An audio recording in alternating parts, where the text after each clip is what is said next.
皆さんこんにちは。今日は團十郎の襲名披露公演2日目に来ました。いやー、こんなに歌舞伎座に人がいるのはコロナ後初めてです。いやー、いつもの倍いるっていう雰囲気もあります。地下の小引町広場もすごい人でした。並びでした。そしていろんな襲名披露の記念グッズも売ってました。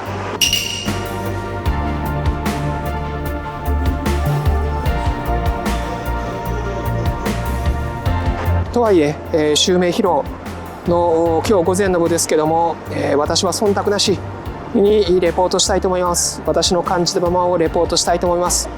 さあ、どんな襲名披露になるでしょうか。楽しみです。それでは行ってみましょう。レッツゴー。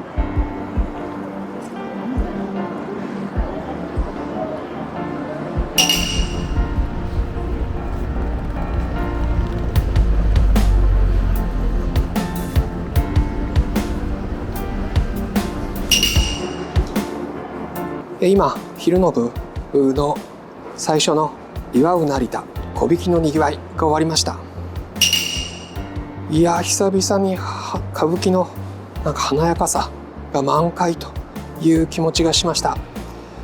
まだ新之助さん、團十郎さんは出てきてませんけども、成田山の前で梅玉さんが音頭を取って、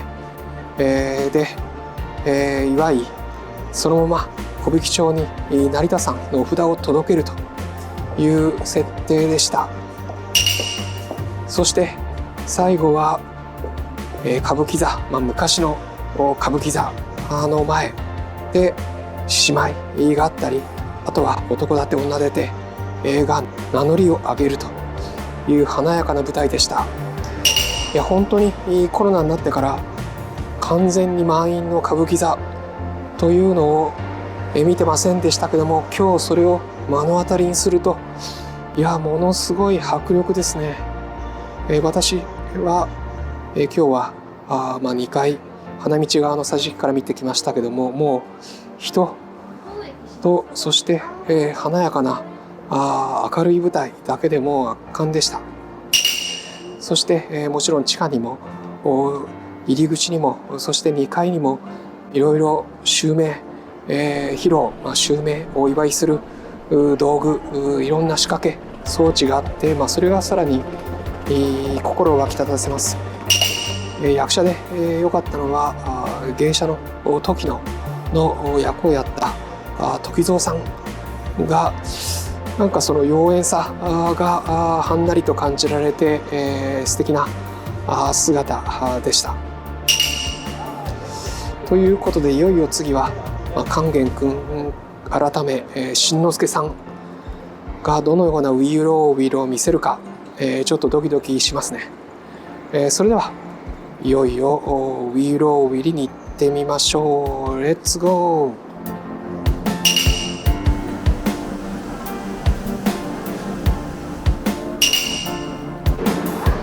ー。今ウィーローウィリが終わりました。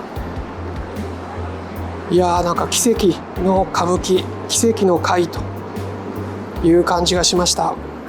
もう勸玄君改め新之助が花道に出てきて、花道を渡る時、もうその時から素晴らしい身の振る舞い、そして声に結構ゾクゾクっとしました。そしてその後ちょっと涙が出そうになりました。いやー、体がしなって、それをうまく動かして体を大きく見せる。声も朗々と通ってました。素晴らしい。工藤祐経の菊五郎さんの前に出て早口言葉を言う。菊五郎さんが、最初ちょっと心配そうにじっと眺めてる。そして、新之助早口言葉を言い終わると、少しふっと微笑んだような優しい顔になる。いやー、素敵な舞台でした。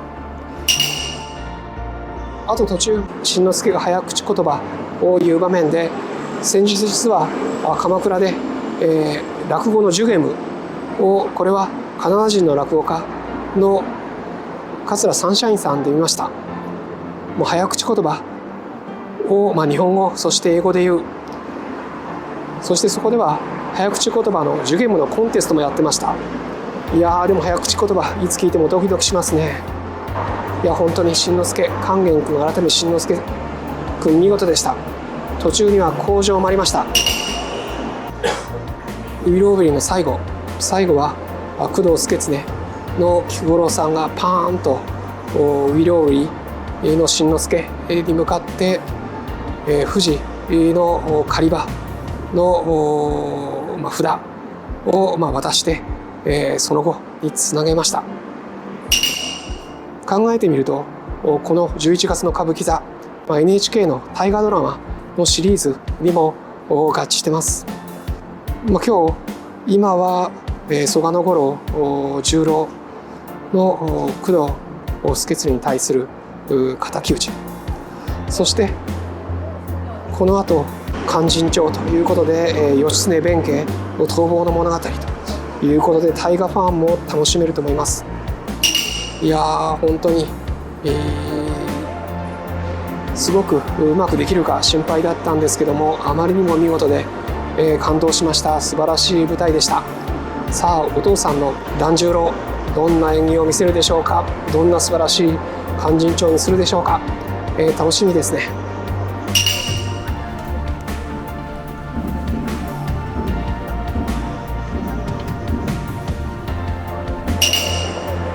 今勧進帳が終わりました。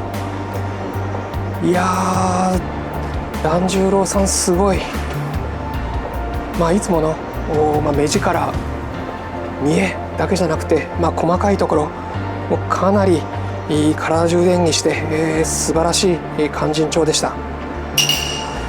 弁慶が義経を打ち据えて、その後弁慶が義経に詫びるシーン、富樫がいなくなった後ですね、その時に、這うように、一歩一歩体中這うように、義経のとこに向かっていく、その時の体中からあふれる、申し訳なさ、すまなさ、悔しさ、そういうにじみ出る演技すごかったと思います。いや渾身の演技でした。すごい團十郎。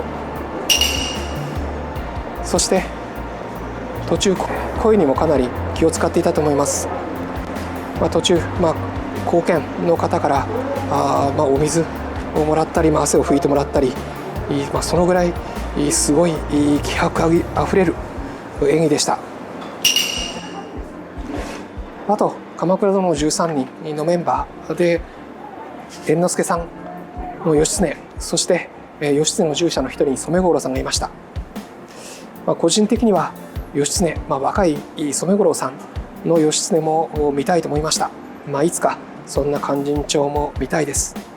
とはいえ、今日通してですけども、本当に最初の華やかなこれから襲名が始まるぞという、成田山に始まって歌舞伎座まで来て、そして勸玄君改め新之助のこれは見事なウィローベリー、しなるような若いウィローベリー、そして最後にパワー全開迫力ある勧進帳ということで、本当に見る価値十分、見ないとこれは一生の損というような舞台だと思いました。途中早口言葉ということで、桂サンシャインさんというカナダ人の落語家の話をしましたけども、実はすごい企画の一つとして落語が世界だという企画で、今度梅田の呉服座というところでカナダ人の桂サンシャインさん、そしてスウェーデン人の落語家の三遊亭好青年さんを呼んで落語会します。12月の30日です。そして2月の28日には同じ梅田呉服座で今度は真打ち昇進記念立川篠春さんの講演もしますということで、皆さんのために面白い和の企画をお届け、してきますんで、ぜひそちらも概要欄に貼っておきますんでご覧ください。それではこれからも歌舞伎、夜の部は玉三郎さんが出るこの襲名披露をお届けします。歌舞伎、落語、大衆演劇、このいろんな輪を一緒に楽しみましょう。いいねやチャンネル登録してくださると嬉しいです。それでは今日11月の襲名披露の2日目、歌舞伎座から失礼します。新之助さん、團十郎さん、おめでとうございます。いや、すごい舞台でよかった。これは見なくちゃ損だ。それではまた一緒に旅を続けましょう。それではまた。